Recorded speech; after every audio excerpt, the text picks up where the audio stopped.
Throughout the history of GTA San Andreas modding, there have been numerous total conversion projects, many of them with their own original creations, such as GTA, Alien City, and others that united the universes of other GTA titles, like GTA Underground or GTA Mixed.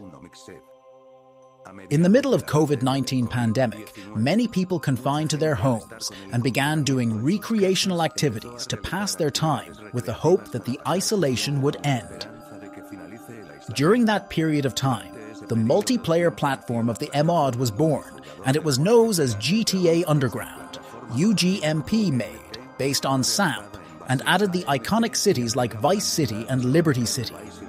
One of its last feature of the mod was removed by Rockstar Games.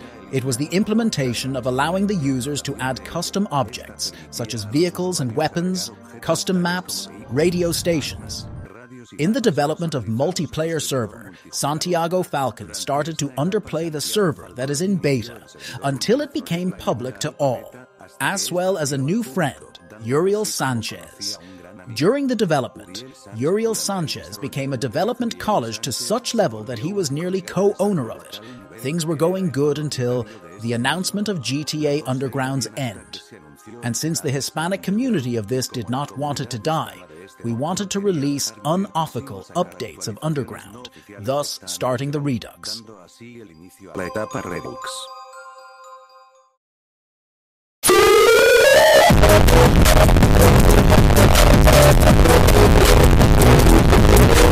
Underground's Redux development started with basic modifications, like adding weapons and objects to such places of the map, and vehicles too. Then a city began to be planned to add to this fan Redux, that being Carcer City.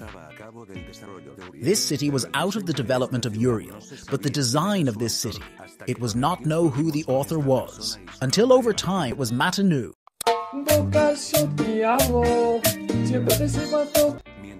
While Uriel was developing the city, Matanu had a different idea. That was the expansion called Project Lienne to north of San Andreas. Approximately 20% of the current map implementations were made. Radios such as Carcer City Ballads, Danny FM, and weapons from other games were taken like Vice City stories. All things was going on track, and they were good. And snapshots are released sometime too.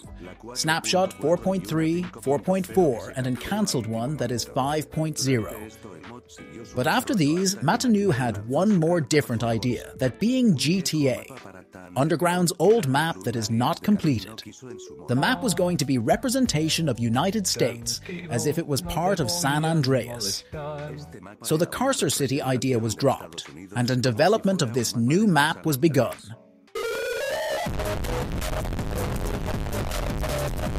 The project was going well, and we began to include more people in the project, like Chris, an old experienced modeler, and Sharkhead, someone obsessed with creating a definitive version of the vehicle from Back to the Future. At the start of this new map, progress started at the area of North San Andreas, or North Side if you want to call it that, and the progress of love was shown. And of what seemed impossible was taking shape for a group of almost 10 people, including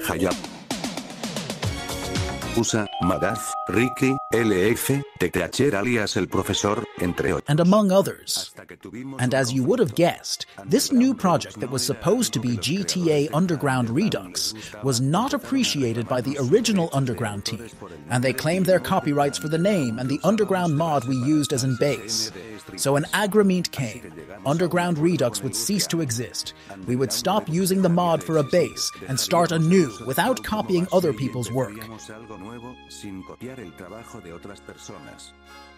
That's how Stars and Stripes was born.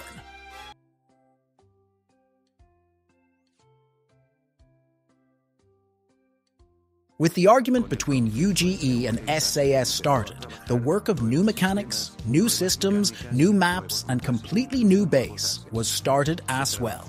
The technical graphical way was being worked on. Optimization was also. And then a snapshot was quickly released. The snapshot to beta 1.0 had new maps included. Unlike the Redux version, it no longer used the underground as in base, and therefore did not have things like minimap, cars, or weapons. And over some time, we began to receive the support of great YouTubers such as The Jizzy, Trolencio, 911, and among others, to such a level that the mod was seen by more than 150k people in forums and other. Over time, other places were developed passively, and a good community was formed. Between the developers and normal users, game events were held, and not always going out of the goal. That trust between a community and a modded development team could result in something that is nice, but at the same time, something extremely dangerous, like falling into a controversy